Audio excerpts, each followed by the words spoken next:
Saat ini saya berada di Jalan Jaksa Agung Suprapto. Di depan sana ada pertigaan kalau lurus ke Jalan Sultan Agung, sedang kalau belok ke kanan ke Jalan Diponegoro.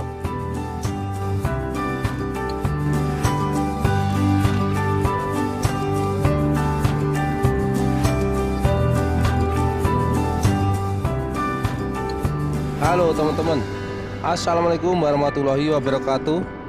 Ketemu lagi dengan saya, gimana kabar teman-teman semuanya? Semoga selalu sehat, bahagia, dan dilimpahkan rezeki yang barokah, amin. Hari ini saya melintas di Kota Ngawi. Dalam video kali ini saya akan ajak teman-teman semuanya menuju suatu lokasi yang cukup terkenal di Kota Ngawi, yaitu Benteng Van den Bosch, atau lebih dikenal dengan nama Benteng Pendem. Saat ini Benteng Pendem masih dalam masa dibukar atau masa renovasi, teman-teman. Seperti apa atau sudah berapa persen proses pemugarannya? Mari kita lihat ke sana bersama-sama.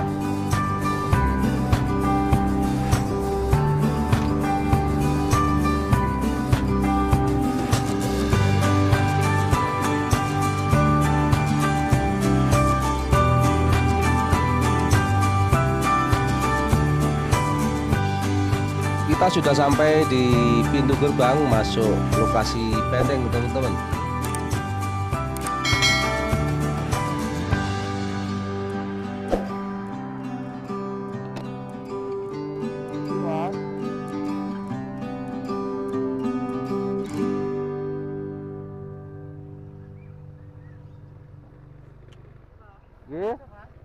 Dalam? Oh, berapa, Pak? Itu sudah buka, Pak, direnovasi itu? Bukanya lewat tanggul, Pak. Oh, lewat tanggul? Kalau masuk ke dalamnya masih direnovasi. Oh, masih direnovasi. Cuma mau.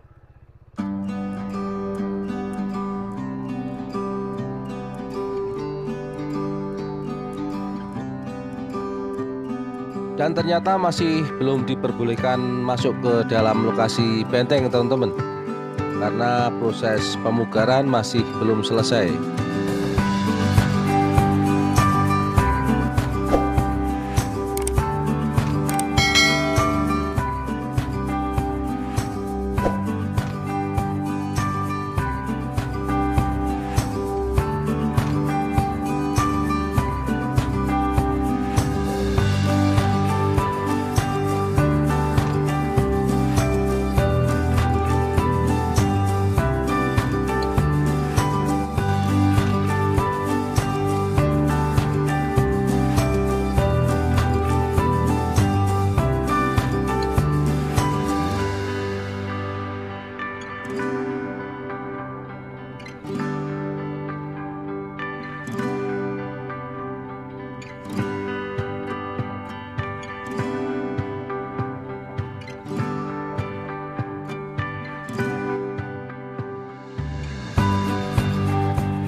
Dan saya sempat ngobrol dengan mandor proyeknya. Informasinya bulan Desember akhir tahun ini lokasi sudah bisa dibuka untuk umum, teman-teman. Oke, sekarang kita coba masuk ke dalam lokasi benteng.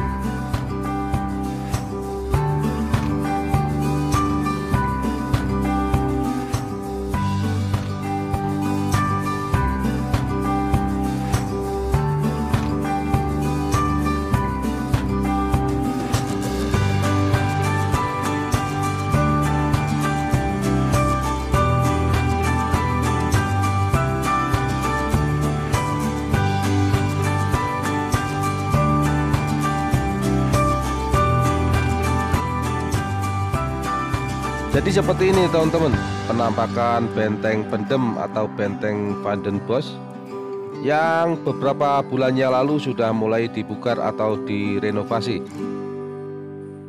Kelihatannya memang sudah hampir sempurna proses pemugarannya, karena beberapa tahun yang lalu saya sempat ke sini. Di beberapa bagian banyak yang hancur, karena menurut berita yang saya baca, itu terkena bom tentara Jepang, teman-teman.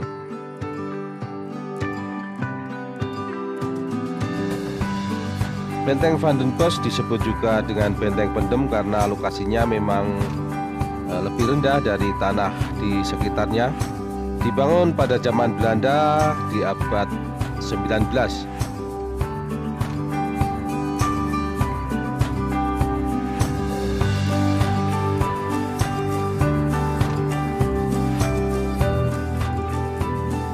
Kita coba naik ke atas tanggul, kita lihat-lihat di sekeliling benteng ya teman-teman.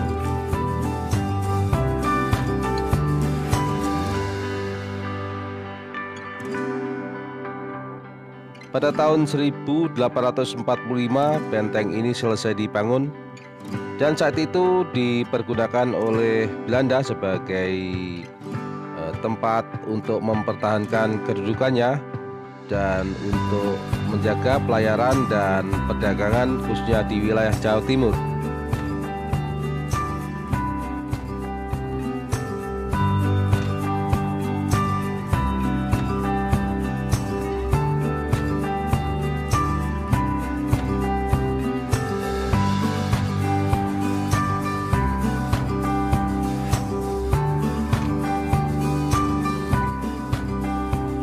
Benteng Van den Bosch lokasinya juga sangat strategis karena berada di pertemuan antara Sungai Bengawan Solo dengan Sungai Bengawan Madiun. Benteng Van den Bosch ini juga dikelilingi sebuah parit yang lumayan besar. Mungkin dulu fungsinya untuk menghambat pergerakan musuh yang mau menyerang ke arah benteng ya teman-teman.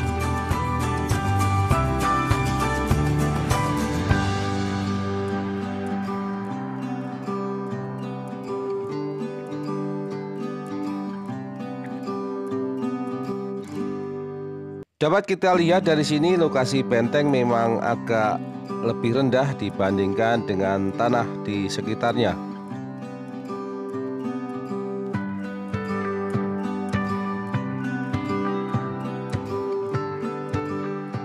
Ini adalah parit yang mengelilingi benteng pendem dan di sebelah sana itu adalah Sungai Bengawan Solo.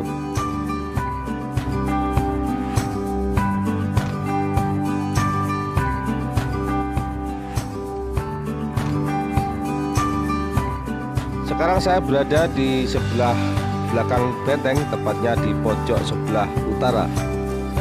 Seperti ini penampakan benteng dari pojok sebelah utara.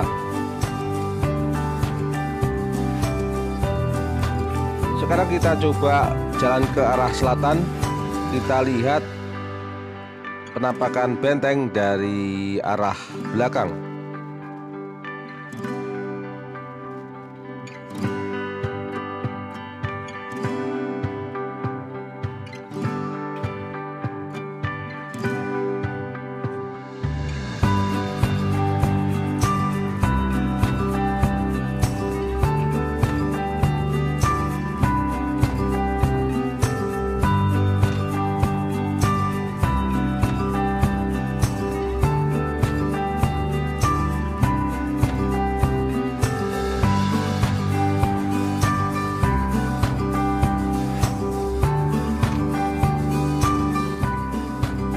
Seperti ini teman-teman penampakan benteng dari sisi belakang atau di sebelah timur dari benteng.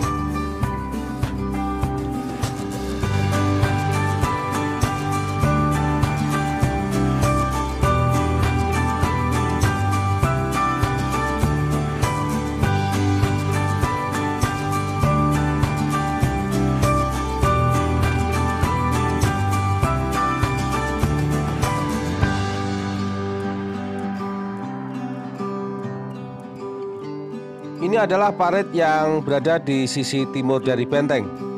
Dan di sebelah sana, di sebelah depan sana adalah Sungai Bengawan Madiun, teman-teman.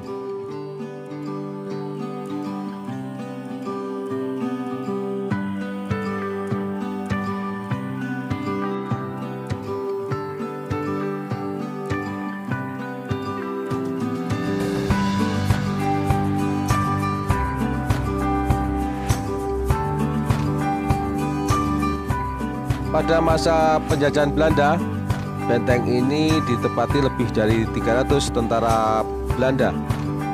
Dan pada masa penjajahan tentara Jepang, benteng ini digunakan oleh tentara Jepang pada tahun 1943 sampai 1944 sebagai lokasi penjara. Lebih dari 1.500 orang pernah dipenjara di lokasi ini, teman-teman.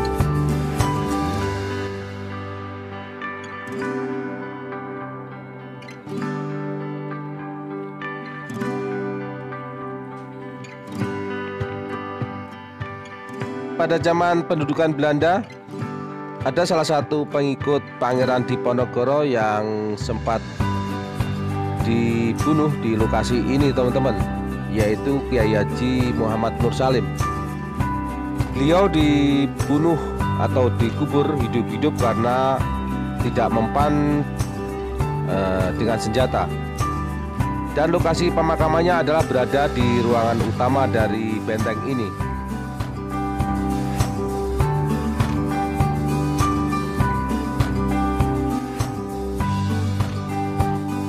Dan setelah masa kemerdekaan, lokasi ini dipergunakan oleh TNI AD.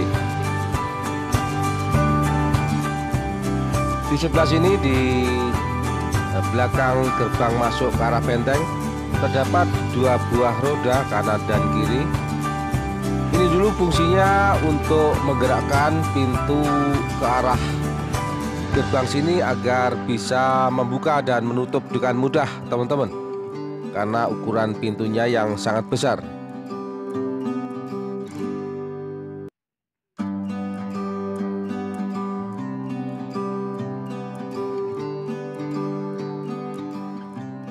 Dan video saya akhiri sampai di sini dulu. Semoga bisa bermanfaat dan bisa menghibur teman-teman semuanya. Untuk kurang lebihnya saya mohon maaf. Jangan lupa tetap jaga kesehatan. Wassalamualaikum warahmatullahi wabarakatuh.